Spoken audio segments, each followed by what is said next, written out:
Violence, murder, theft. Name any crime and a man pops up in our imagination. But what we forget is that sometimes women choose to go rogue, deviating from societal norms and leaving us shocked from the results of their actions. What's more shocking is the courtroom endgame that most times comes with crazy reactions when their consequences are being announced to them. From a female convict who showed no remorse to the female convict that passed out after hearing her sentence, these are 15 female convicts reacting to life sentences. Number 15, Michelle Blair. There's nothing like a mother's love, they say. But what happens when a mother takes the lives of her children in cold blood? Michelle Blair, a mother of 4 from Detroit, Michigan, killed 2 of her children and stuffed them in the freezer for years. No one knew when she committed these crimes, and no one suspected anything suspicious until 2015, when the police found out about the crime. Blair was evicted from her apartment for not paying rent, and this led a crew from the 36th District Court to go inside Blair's apartment and began taking out the furniture. While doing that, they made a grisly discovery in the deep freezer human bodies. At first, the crew thought it was just the body of one person, but little did they know that the freezer was the host of another human under the first body. Blair was immediately arrested and questioned, but shockingly, she was not sorry for what she did. Blair said that her children were turning into demons, so she decided to kill them, and that if she had the opportunity, she would do it again. Allegedly, the 2 children whose lives Blair took were sexually molesting her youngest son. According to reports, in August 2012, when Blair returned home, she found her youngest son, Matthew, using a doll to sexually stimulate himself. When she questioned him about it, he replied that his older brother, Stephen, often abused him sexually. This angered her and she confronted her older son. When Blair asked Stephen if he tried to molest Matthew, he confessed that he did. Enraged, she started to kick and punch him before strangling him to death. She even poured hot water on Stephen's private organs to make the torture worse. 9 months after Stephen's death, Michelle Blair found out that her daughter Stoney was also molesting Matthew. She starved her and beat her to death in May 2013. Blair claimed that she wanted to turn herself in, but because Matthew did not want to live without his mother, she simply stuffed the bodies inside the freezer. While Blair was at court, she mentioned that she was not sorry for ending the lives of her kids as she believes they needed to die. This case was a shocking one, especially for the neighbors of Blair who described her as a very quiet and calm person with a good heart. After the trial, Blair was convicted of first-degree murder and sentenced to life imprisonment in June 2015. Currently, she is serving her sentence at the Huron Valley Correctional Facility in Pittsfield Township, Michigan. It's hard to believe that Blair was ever a calm person, as she reportedly accumulated around 28 misconducts by 2017. She was accused of assaulting and spitting on prisoners, using cans to throw urine and feces at correction officers, and even hitting police personnel. Because of her conduct, Blair was sentenced to an additional 38 months to 5 years. Seems Blair is never going to be out of jail. The crime she committed is scary, but what's scarier is her reaction to life sentence. Who learns they would spend the rest of their lives locked up and remain unfazed about it? But while Blair maintained a straight face after hearing her sentence, this next convict did the opposite. Number 14, Sandra Lane. 75-year-old Sandra Lane could not hold back her years when she learned she would be spending at least 22 years in jail. That's like a life sentence for Sandra if you do the math. But while you may think this sentence is too much for the old, Sandra's daughter Jennifer Hoffman told the judge, "Do not show mercy." What could have made a daughter want her mother to rot in jail? It turned out Sandra's victim was her grandson, 17-year-old Jonathan Hoffman. Jonathan was shot 6 times, including twice in the back, by his grandmother. Sandra said she shot him out of desperation during a physical altercation, but the prosecutors denied the claims, saying there were no signs of Sandra being injured by Jonathan. Before Jonathan's death, he had placed a 911 call to the police whole pleading for help. But by the time help would come, Jonathan was already dead. Jonathan was living with his grandmother during his last year of high school, while his parents lived in Arizona. This case wouldn't have been so complicated if Jonathan didn't have a history of drug use and had tested positive for synthetic marijuana on the day of the shooting. Sandra claimed he feared flunking probation and demanded money and a car to leave the area. But that claim turned out to be far from the truth, as prosecutors claimed Jonathan was wearing just shorts and socks when he was killed and had made plans to see a friend that night, not flee. Jennifer also claimed that Sandra planned her son's death. Pretty torn. It's really hard to comprehend that your own mother could do something like this to your own child. And had stalked him to death. Eventually, Sandra was found guilty and sentenced to at least 22 years in jail. Her reaction? She sobbed and apologized to everyone, but still blamed Jonathan's parents for not taking care of him themselves, saying he was too much for her to handle. While it is not clear if Jonathan's murder was truly premeditated, this next convict's crime could not be hidden. Number 13. Jodi Herring. See, Jodi Herring committed a heinous crime that took her life and the whole of her family from her. Talking about family, she actually murdered her relatives and a social worker. It all started when Herring lost custody of her 9-year-old child. She got so angry that she thought of taking the lives of everyone involved in the case, including the social worker, Laura Sobel. Herring drove down to the apartment of her 2 cousins and her aunt and shot them dead. She also shot Sobel as she left her office in Barre, Vermont, on August 7, 2015. According to report, Herring shot Sobel twice with a .270 caliber hunting rifle outside the State Department for Children and Families in Barre. The next day, police were called to a home in the nearby town of Berlin, Vermont, where they found the bodies of the 3 murdered family members.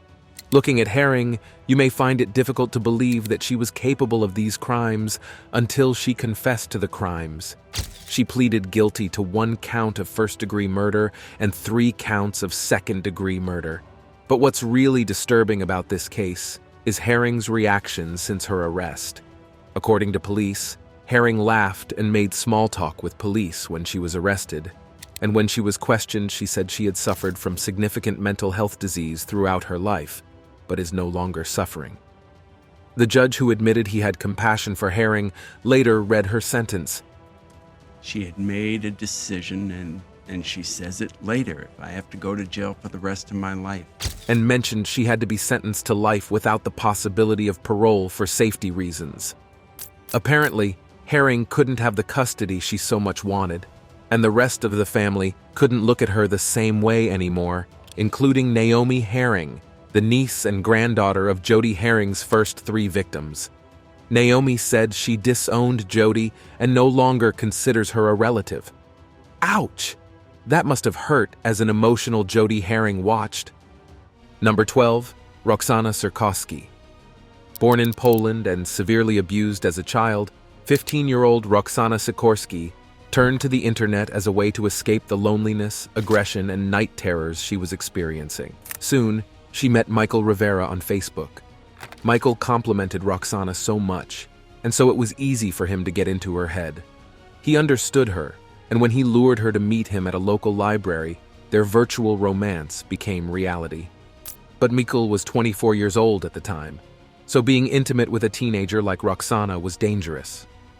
After a few months of secret phone calls and clandestine meetings, Michael was found by the police sitting in a car in front of Roxana's home.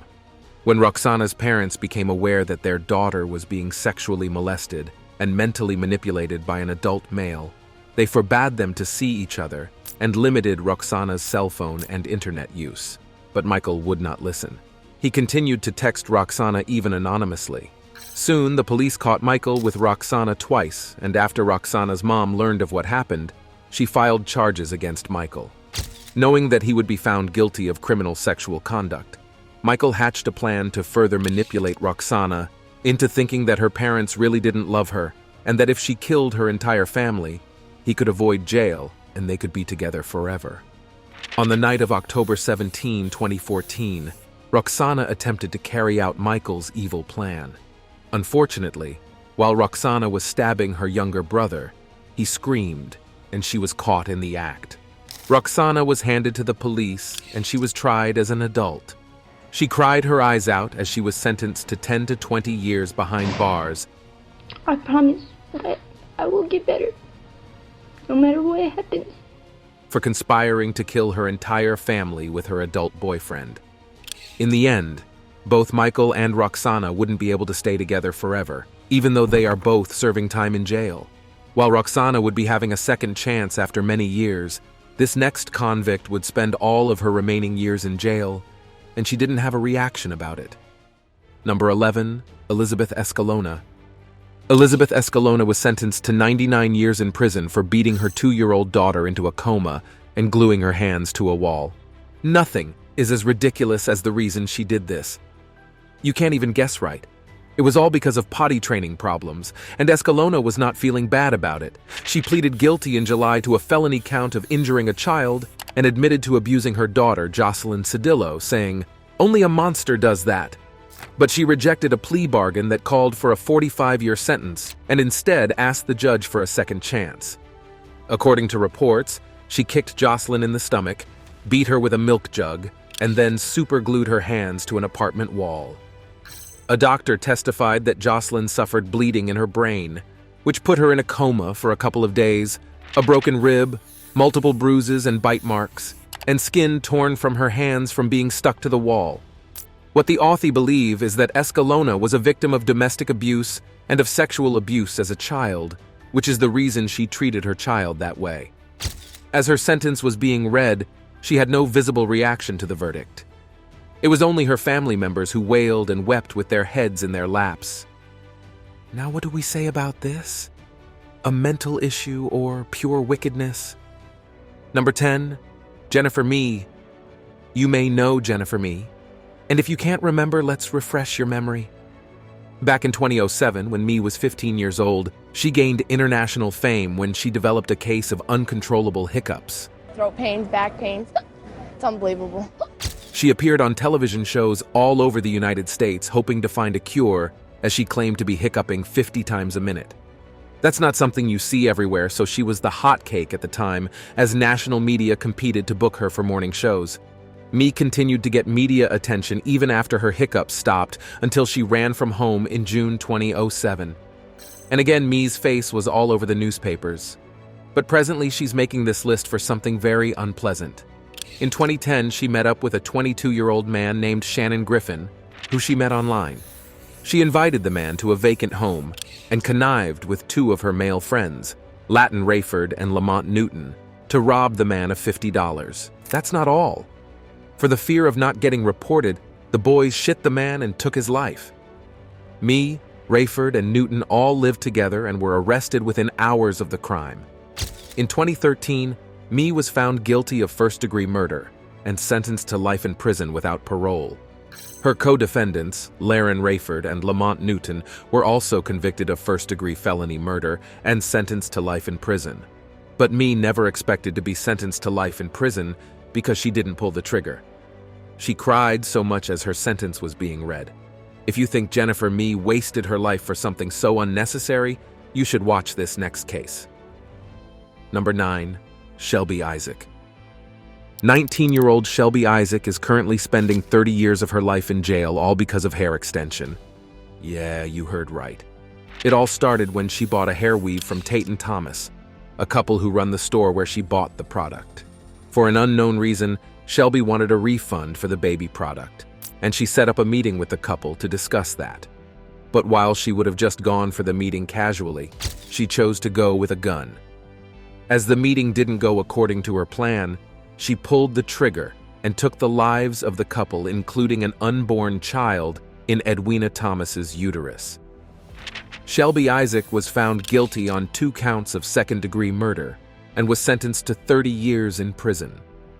While her verdict was being read, she put her head down until she heard her sentence, after which she fainted and was on the ground for at least 5 minutes as deputies tried to revive her. They finally got her up and out of the courtroom as her family erupted in cries. While some jurors were emotional, prosecutors said Shelby knew what she was doing when she pointed the gun at the couple. It also appears that she robbed the couple as she was found with a lot of cash after the shooting. If you think that was crazy, you should check this next convict's reaction. Number 8. Frieda Torres. Frieda Torres didn't commit her crimes alone. She committed the heinous crime of killing William Tunches with her friends, Nicholas Evans and Khalil Miller. Before William Tunches was fatally shot and robbed, the three lured him with the promise of sex, telling him he could have sex with Torres for $300. He was lured to the Suwannee path where he later died, and his body was found by neighborhood children the day after he was fatally shot.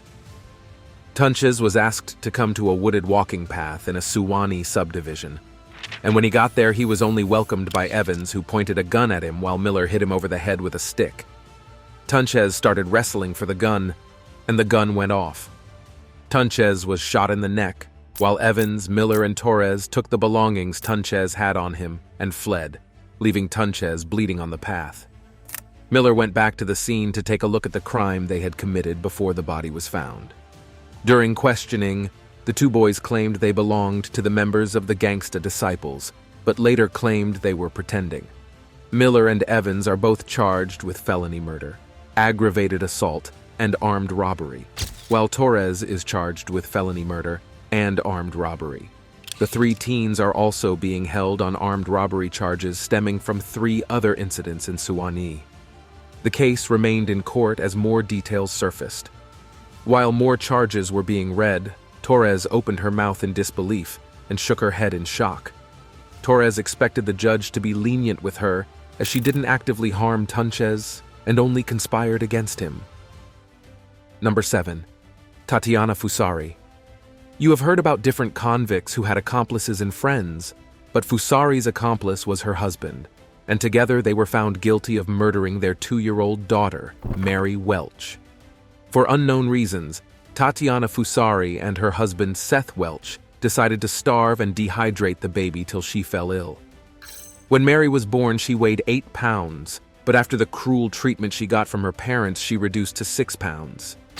Tatiana and Seth were found guilty of murdering their daughter and were sentenced to life in prison without the possibility of parole on charges of murder and child abuse.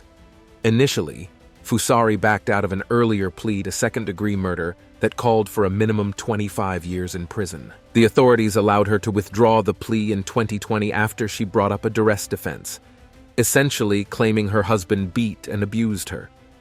She claimed her physical and mental abuse made her unable to properly care for the baby. During Fusari's trial, she testified that her husband repeatedly beat and sexually assaulted her and would not let her go into Mary's room at night. At the same time, Fusari testified she was breastfeeding Mary daily and leaving pureed fruits and vegetables for her husband to feed Mary while she was at work. While their sentences were being read, both Fusari and Seth were shocked as if the life of their daughter was not worth that much. While this convict could not believe her ears, the next convict's reaction will leave you with questions. Number 6. Diana Lovejoy. If you find Diana's face familiar, you must have at a point followed her YouTube channel as a fitness coach, or maybe seen her on the news as a convict. Diana connived with her gun instructor, Weldon McDavid Jr., to kill her ex-husband, Greg Mulvihill. It all started with Diana and Greg having an issue of custody of their 3-year-old son. After a long legal battle, the two came to an agreement in 2016 to share custody, and Diana had to pay $120,000 to Greg. But Fionnay didn't want that. She then spoke to her gun instructor, whom she had been intimate with for some time. Together, they had agreed to kill Greg. Weldon pretended to be a private investigator and lured Greg to a silent path off Avenida Soledad, near Rancho Santa Fe Road in Carlsbad. Weldon told Greg that he could provide evidence showing that Greg was abusive, something that could be used against Greg in the divorce. But as soon as Greg got to the location, he was shot by Weldon. Luckily, Greg survived the shot, and both Diana and Weldon were arrested. Diana was sentenced to 26 years, while Weldon was given 50 years. While Weldon cried profusely, Diana collapsed and was taken from von Kalinowski's Vista courtroom on a stretcher. The question remains, what was Diana expecting? Now, it's time for today's subscriber pick. When you try to imagine female convicts, women who look like this must have come to mind, but if you have paid any attention to the female convicts mentioned earlier, you would notice that not all convicts look vicious. Beneath the calm, beautiful and weak physique may lie a criminal who has committed unbelievable crimes. The stories of these women show that men are not the only ones who commit terrible crimes, but women as well. Let us know in the comment section what you think about these convicts, their crimes, the sentences, and their reactions to them. In the meantime, let's look at more female convicts and how they have reacted to their sentences. Number 5. Shaina Hubers.